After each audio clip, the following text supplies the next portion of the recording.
আসসালামু আলাইকুম রাহমাতুল্লাহ। প্রিয় শিক্ষার্থীরা, আশা করি সবাই ভালো আছো। আজকে আমি তোমাদের সপ্তম শ্রেণীর চতুর্থ অধ্যায়ের 4.1 বীজগাণিতিক রাশির গুণ ও ভাগ এই বিষয়ের উপর ক্লাস নিব। তবে ক্লাস শুরু করার পূর্বে তোমাদের একটা সুন্দর গল্প বলি, আশা করি ভালো লাগবে। ধরো তোমরা চট্টগ্রাম যেতে চাও, তাহলে তোমরা কি করবে? নিশ্চয় চট্টগ্রামে গামী যে যানবাহন আছে বা পরিবহন আছে সেই পরিবহনে উঠবে, অন্যথায় কিন্তু তোমরা কি চট্টগ্রাম যেতে পারবে না, তাই না? আচ্ছা, তোমরা যদি ঢাকা যেতে চাও তাহলে ঢাকাগামী পরিবহন উঠবে।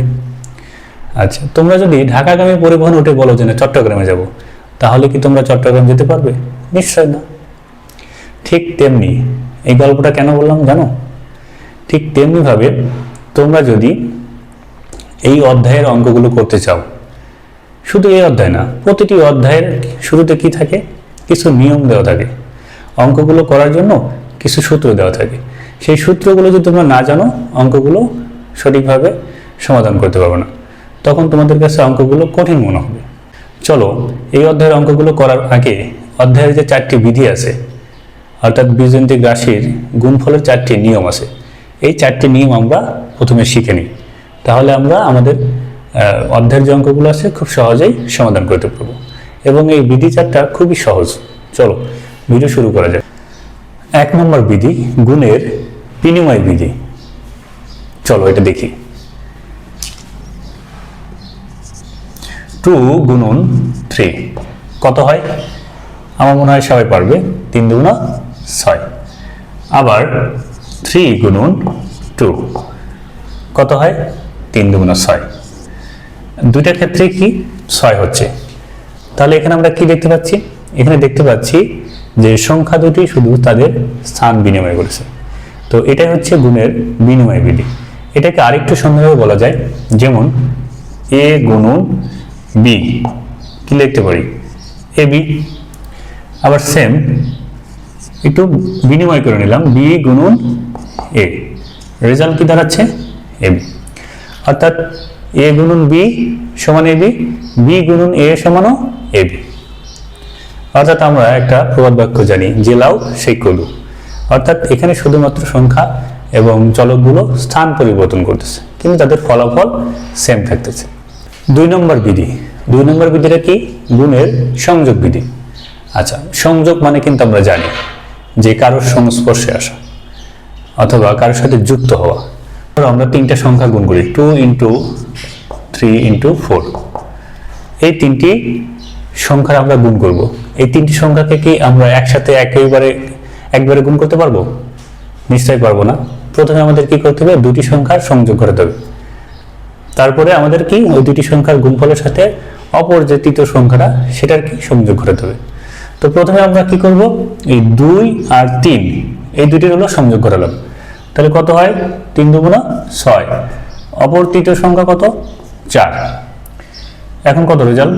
424, তাই না? আচ্ছা, এইটাকে আমরা অন্যভাবে করতে পারি। কিভাবে? প্রথমে আমরা 2 গুণন 3 গুণন কি 4। প্রথমে আমরা প্রথমবার কি করছিলাম? 2 গুণন 3 এর সংযোগ করেছিলাম। এখন আমরা 3 গুণন 4 এর সংযোগ ঘটাবো। 2 এর সাথে আমরা পরে গুণ করব। তাহলে 2 আমাদের থাকলো, 3 আর 4 এর গুণফল কত? 12।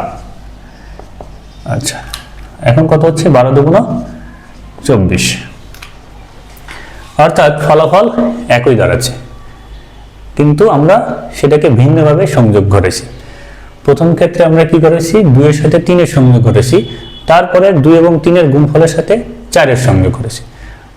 আচ্ছা, দ্বিতীয় ক্ষেত্রে আমরা কি করছি? 3 এবং 4 এর প্রথমে সংযোগ করেছি এবং 3 এবং 4 এর গুণফলের সাথে 2 এর সংযোগ করেছি। 2 এর সংযোগ, দ্যাট মিনস গুণফল করছি। ওকে, ফলাফল আমাদের 2 ক্ষেত্রে একই। এটাকে আমরা চলক দিয়েও দেখাতে পারি, যেমন এ গুণন বি গুণন সি। 3টি চলক দিয়ে আমরা কিভাবে করতে পারি? প্রথমে এর সাথে বি সংযোগ করতে পারি। তাহলে কি হবে? এ আর বি গুণ করলে এ বি গুণন সি। তারপরে সি গুণ করলে কি হবে? A B C. ওকে, এটাকে আবার এইভাবে করতে পারি, এ গুণন বি গুণন সি। প্রথমে বি আর সি সংযোগ করাবো। তাহলে কি হবে, এ গুণন বি আর সি গুণ করলে বিসি, এরপরে এর সাথে সংযোগ করলে এর সাথে গুণ করলে কি হবে, এ বি সি। ফলাফল কিন্তু দুই ক্ষেত্রে সেম সেম সেম, এখানেও সেম আছে এখানেও সেম আছে, ফলাফল আমাদের একই থাকবে, শুধু সংযোগটা আমরা তার সাথে ঘটাবো সেটা আমাদেরকে স্থির করতে হবে। ওকে, এই হলো সংযোগ বিধি। চলো 3 নম্বর বিধি শিখি। আমরা যে বিধিগুলো শিখতেছি এগুলো প্রত্যেকটাই আমাদের পরবর্তী জীবনে লাগবে, এবং এই গুণের যে সংযোগ বিধি বা গুণের 4টা বিধি আছে এটা পরবর্তীতে আমাদের অন্যান্য ম্যাথ করার ক্ষেত্রেও প্রয়োজন পড়বে। এই জন্য তোমরা এই বিধিগুলো একটু মনোযোগ দিয়ে সবাই শিখবে। 3 নম্বর বিধিটা আমরা দেখি, গুণের সূচক বিধি। গুণের সূচক বিধি। আচ্ছা, এর আগে আমি সূচক নিয়ে একটু কথা বলি। সূচকটা কি? সূচকটা হচ্ছে পাওয়ার, আমরা সাধারণত চিনি, অর্থাৎ কোনো একটা চলকের উপরে যে থাকে, যেমন এ স্কোয়ার, এর উপরে যে স্কোয়ারটা আছে এই স্কোয়ারটা হলো কি সূচক। আবার এ কিউব, এক্স কিউব, এই যে কিউব বললাম এ কিউব অর্থাৎ এক্স কিউব, এই কিউবটা হচ্ছে কি সূচক। সূচক বা এটা অনেক নাম আছে, সূচক, পাওয়ার, ডিগ্রি, এক্সপোনেন্ট, এগুলো ইংরেজি নাম, বাংলা নামও আছে, সুন্দর একটা নাম আছে, সূচক বা কি। পারবে তোমরা? তোমরা যদি জানো কমেন্ট বক্সে জানিয়ে দাও, যারা যারা জানো দয়া করে কমেন্ট বক্সে জানিয়ে দাও যে সূচকের আরেকটা নাম কি। তবে আমি বলবো, তবে ভিডিওর শেষে আর কি। ওকে ওকে, গুণের সূচক বিধিটা কেমন? এ স্কোয়ার গুণন এ কিউব গুণন এ। এখানে আমরা 3টা একই চলকের গুণফল করব। চলকটার নাম হচ্ছে এখানে এ। তো সূচক বিধি অনুসারে বিধিটা কেমন, যে যদি একই চলক হয় এবং তারা গুণ অবস্থায় থাকে, তাদের যদি গুণ করা লাগে তখন কি করব, এই চলকগুলোর যে সূচক, এই যে যেমন স্কোয়ারের সূচক কত 2, স্কোয়ারের সূচক কত 2, এ কিউবের সূচক 3, আর এর সূচক কত 1, এই সূচকগুলো কি হবে, চলক একটাই থাকবে এবং সূচকগুলো সব যোগ হবে। কেমন? এ প্রথমে কি ছিল, 3টা চলক একই, বাট প্রথম চলকের সূচক ছিল 2, দ্বিতীয় চলকের সূচক 3, তৃতীয় চলকের সূচক কত 1, এই সবগুলো সূচক যোগ করে ফেলো। এখন মোট কত হবে, এ টু দ্য পাওয়ার 6। তাহলে এ স্কোয়ার গুণন এ কিউব গুণন এ, এটার গুণফল কত হবে সূচক বিধি অনুসারে, এ টু দ্য পাওয়ার 6 বা A6 বললেও তোমরা বলতে পারো। ওকে, আচ্ছা, অথবা আরেকটা দিয়ে দেখাচ্ছি তোমাদের, যেমন হচ্ছে এ টু দ্য পাওয়ার m গুণন এ টু দ্য পাওয়ার n, অর্থাৎ সূচকটা আমরা m আর n ধরে নিয়েছি, চলক আমাদের একই আছে এ, কিন্তু সূচকটা প্রথম চলকের সূচক কি m, দ্বিতীয় চলকের সূচক n ধরে নিয়েছি। এই ক্ষেত্রে গুণফলটা কেমন হবে, সেম সূচক বিধি নিয়ম অনুসারে কি হবে, চলক যদি এক থাকে এই সূচকগুলো আমাদের কি করতে হবে, যোগ করতে হবে। প্রথম চলকের সূচক m, দ্বিতীয় চলকের সূচক n, m প্লাস n। ওকে, এই হলো সূচক বিধি। আশা করি সূচক বিধি সবাই বুঝতে পারছো। সর্বশেষ এবং 4 নম্বর বিধি, এবং এটাও খুব ইম্পর্টেন্ট, চলো শিখে নেওয়া যাক, গুণের বন্টন বিধি। বন্টন মানে আমরা তো জানি, বন্টন অর্থ কি, বিতরণ করা, তাই না? অর্থাৎ যখন প্রাকৃতিক দুর্যোগ হয় অথবা স্কুলে যেমন টিফিন বিতরণ আমরা করে থাকি, ক্লাসে দেখা যাচ্ছে যে টিফিন নিয়ে এসে বাচ্চাদের ভিতরে বিতরণ করি বা বন্টন করি। তো বন্টন আমরা বুঝি, তো গুণের বন্টন বিধিটা কেমন এটা আমরা একটু শিখে নিই। সাপোজ 2 ইন্টু এ প্লাস বি, এটা হচ্ছে আমরা কি করব, গুণ করব। তো আমরা এখন এখানে কোন বিধি অ্যাপ্লাই করব, গুণের বন্টন বিধি। তো আমরা দেখি কিভাবে বন্টন করব। এই দুইটাকে এ এবং বি, এই দুইটার মধ্যে কি করতে হবে, এই একটি রাশির মধ্যে 2 সংখ্যাটাকে আমরা বিতরণ করব।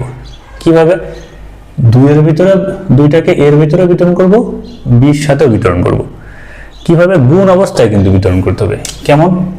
2 ইন্টু এ, মাঝখানে কি আছে? এখানে প্লাস, প্লাস এনে দিলাম 2 ইন্টু বি। এরপর আমাদের কাজ কি? 2 আর এ গুণ করলে কি হবে?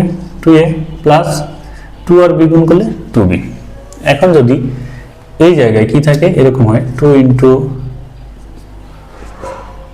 এ মাইনাস বি, তাহলে কীভাবে? সেম আগের মধ্যে 2 ইন্টু এটা, 2টা এর সাথে বিতরণ হবে, আবার বির সাথেও। এখানে শুধু মাইনাস আছে, 2 ইন্টু বি। এখানে প্লাস ছিল আর এখানে মাইনাস, পার্থক্য শুধু এটা, 2a মাইনাস 2b বিতরণ করে দিলাম বা বন্টন করে দিলাম। তাহলে কি বন্টন বিধিটা কি? অর্থাৎ কোনো একটি রাশির সাথে কোনো একটি চলক বা সংখ্যা যদি গুণ অবস্থায় থাকে, সেটাকে কি করতে হবে? ওই রাশির প্রত্যেক পদের সাথে বন্টন করতে হবে। এখানে দেখো 2টা পদ ছিল, এ প্লাস বি, অর্থাৎ এ একটা পদ, বি একটা পদ। এর সাথে আমরা 2কে গুণ সংযোগ ঘটাইছি, আবার কি বি এর সাথেও ঘটাইছি। একে এর সাথেও বিতরণ করেছি বা বন্টন করেছি, বির সাথেও বন্টন করেছি। ওকে প্রিয় শিক্ষার্থীরা, আশা করি তোমরা সবাই 4টি বিধি বুঝতে পারছো। এখন চলো আমরা এই অধ্যায়ের অঙ্কগুলো সমাধান করি। ওকে শিক্ষার্থীরা, এখানে প্রথম রাশি কোনটা?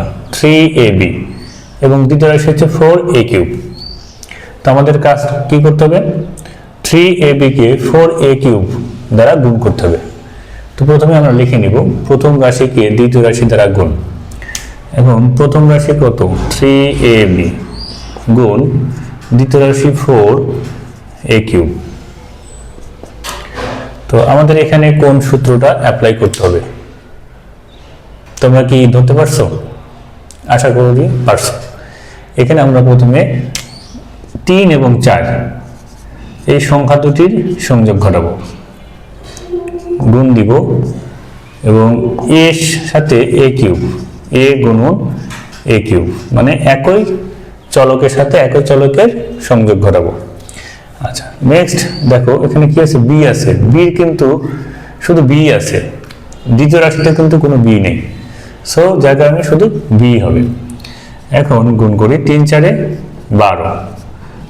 আচ্ছা এখানে কি করব? এ আর a³ এ এবং a³ দুইটা কিন্তু একই চলক। এখানে কিন্তু আমাদের আরেকটা যে বিধি আছে সূচক বিধি, সেটা কিন্তু অ্যাপ্লাই করতে হবে। সূচক বিধি অনুসারে কি ছিল? যে একই চলক হলে এদের পাওয়ারগুলো কি হবে? যোগ হবে। তাহলে এর পাওয়ার কত আছে? 1। কিছু নাই মানে কোনো চলকের পাওয়ার যদি না থাকে ধরতে হবে সেখানে 1 আছে। ওকে আশা করি বুঝতে পারছো। তো এই এর 1 আর এই এ এর হচ্ছে 1 আর এই এর হচ্ছে 3। 1 প্লাস 3 কত হবে? 4। আর এখানে কি আছে? বি, বি হবে। আচ্ছা এই জিনিসটা নিয়ে অনেকে তোমরা কনফিউজড, যেহেতু প্রথম অঙ্ক এখানে আমি তোমাদেরকে ক্লিয়ার করি। 12a⁴b এরা কিন্তু সবাই গুণ অবস্থায় আছে। তোমাদের আলাদা করে এরকম ভাবে আবার গুণ চিহ্ন দিতে হবে না, এরকম করে লেখার দরকার নেই, যে এইভাবে লেখার দরকার নেই। 12 গুণন a⁴ গুণন b, এইভাবে তোমাদের আর লেখার দরকার নেই। ওকে আশা করি তোমরা বুঝতে পারছো। তোমরা এখানে আনসার দিয়ে দিবে। তাহলে আমাদের প্রথম প্রশ্নের উত্তর এখানেই। ওকে চলো 2 নম্বর অঙ্ক সমাধান করি। 2 নম্বর অঙ্কের প্রথম রাশি হচ্ছে 5xy এবং দ্বিতীয় রাশি হচ্ছে 6az। তো 5xy কে আমরা গুণ করব কি দিয়ে? 6az দিয়ে। ওকে সেম আগের অঙ্কের মতো আমরা কি সংখ্যা দুটির আগে সংযোগ ঘটাবো।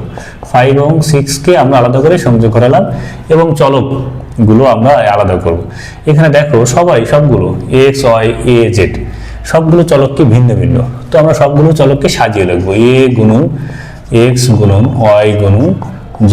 সাধারণত ওইগুলো হচ্ছে বীজগাণিতিক রাশির ক্ষেত্রে লেখার ক্ষেত্রে আমরা কি করতে? ক্রম বজায় রাখি। কিরকম? অ্যালফাবেটিক্যাল অর্ডার যেটা আছে বলে বর্ণানুক্রম, অর্থাৎ ইংরেজি বর্ণমালার কিছু বর্ণানুক্রম আছে, এরপরে কি বি, বির পরে সি, এই ধারাবাহিকতা আমরা বজায় রাখবো।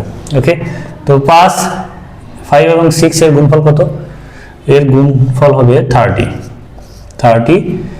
a x y z। সহজ না বন্ধুরা? অনেক সহজ কিন্তু। ওকে, চলো 3 নম্বর সমাধান করি।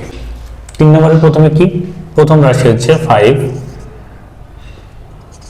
স্কোয়ার ইন্টু এক্স স্কোয়ার গুণন দ্বিতীয় রাশি কি 3a এক্স টু দি পাওয়ার 5 হয়।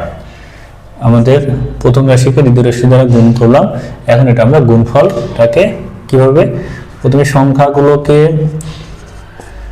একত্রে সংযোগ ঘটাবো, তারপরে চলকগুলো। স্কোয়ার, এখানে প্রথম রাশিতে স্কোয়ার আছে, দ্বিতীয় রাশিতে কি আছে, একটা ই আছে, তাদের সংযোগ ঘটালাম। এখন প্রথম রাশিতে কি আছে, এক্স স্কোয়ার আছে, দ্বিতীয় রাশিতে এক্স টু দি পাওয়ার 5, এটা সংযোগ করলাম। আর ওয়াই, শুধু ওয়াই আছে, প্রথম রাশিতে ওয়াই নেই, সো যার কারণে ওয়াই একাই থাকবে গুণ অবস্থায়। 3 5 কত হবে, 15। আমরা একবার লিখে দিই। আর এগুলোতে কি হবে, সংযোগ বিধি ঘটানোর পর আমরা এগুলো কি বিধি ঘটাবো, এগুলো হচ্ছে আমরা সূচক বিধি। যেমন এ স্কোয়ার আর এ গুণ করলে কত হবে, এ কিউব, কারণ এর 1 আর এর 2, 1 আর 2 যোগ করলে কত হবে, এ কিউব। এর এক্স এর কি আছে, এক্স স্কোয়ার 2, আর এখানে কত পাওয়ার 5, 2 আর 5 কত হবে 7,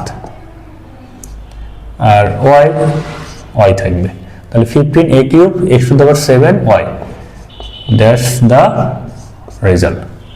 ওকে, আশা করি সবাই বুঝতে পারছো। চলো 4 নম্বর সমাধান করি। প্রথম রাশি এখানে 8 স্কোয়ার বি গুণন -2 বি স্কোয়ার। তো এখানে আমাদের যেহেতু মাইনাস আছে, আমরা কি লিখব, মাইনাস দ্বারা এটাকে ফার্স্ট ব্র্যাকেট দ্বারা একে আমরা আলাদা করে লিখব। আচ্ছা, এ শুধু স্কোয়ার, শুধু স্কোয়ারই আছে, এ এর কিন্তু আর জোড়া নেই। আচ্ছা, বি গুণন বি স্কোয়ার। আচ্ছা, এই লাইনটা কি বুঝতে অসুবিধা হয়েছে? আশা করি সবাই বুঝতে পারছো। এখানে এ স্কোয়ার গুণন, যেহেতু দ্বিতীয় রাশিতে কোনো এ নাই চলক, এই সুতরাং এ আলাদা থাকবে, এই প্রথম রাশির বি গুণন বি স্কোয়ার, দ্বিতীয় রাশির বি স্কোয়ার। এখন 8 আর -2 গুণ করলে কত হবে, মাইনাস 8 দুগুণ 16, কারণ মাইনাস আর প্লাস গুণ করলে কি হয়, মাইনাস, প্লাস গুণন মাইনাস কি হয়, মাইনাস, মাইনাস গুণন প্লাস কি হয়, মাইনাস, মাইনাস গুণন মাইনাস প্লাস, আর প্লাস গুণন প্লাস সমান কি, প্লাস। ওকে, তোমরা যারা ভুলে গেছো তাদের স্মরণার্থে বিষয়টা আবার আমি একবার রিভিউ করলাম। এরপর আমাদের কাজ কি, এ স্কোয়ার আর বি গুণন B square, that means B cube. এই বির হচ্ছে 1 আর এই বি স্কোয়ার হলো 2, 1 + 2 = কি 3, দ্যাটস দ্য আনসার। প্রিয় শিক্ষার্থীরা, আমি বলেছিলাম যে ভিডিও শেষে সূচকের অপর একটি নাম রয়েছে, সেটা আমি বলবো, এবং সেটি হচ্ছে ঘাত। সূচকের অপর নাম ঘাত, সূচককে ঘাত নামেও অভিহিত করতে পারি। ধন্যবাদ। আজকের মতো এখানেই শেষ করছি। ইনশাল্লাহ আগামী পর্বে বাকি অঙ্কগুলো সমাধান করব। সবাই সুস্থ থাকুন, ভালো থাকুন, আর ভিডিও ভালো লাগলে অবশ্যই লাইক কমেন্টস করে পাশে থাকবেন। ধন্যবাদ।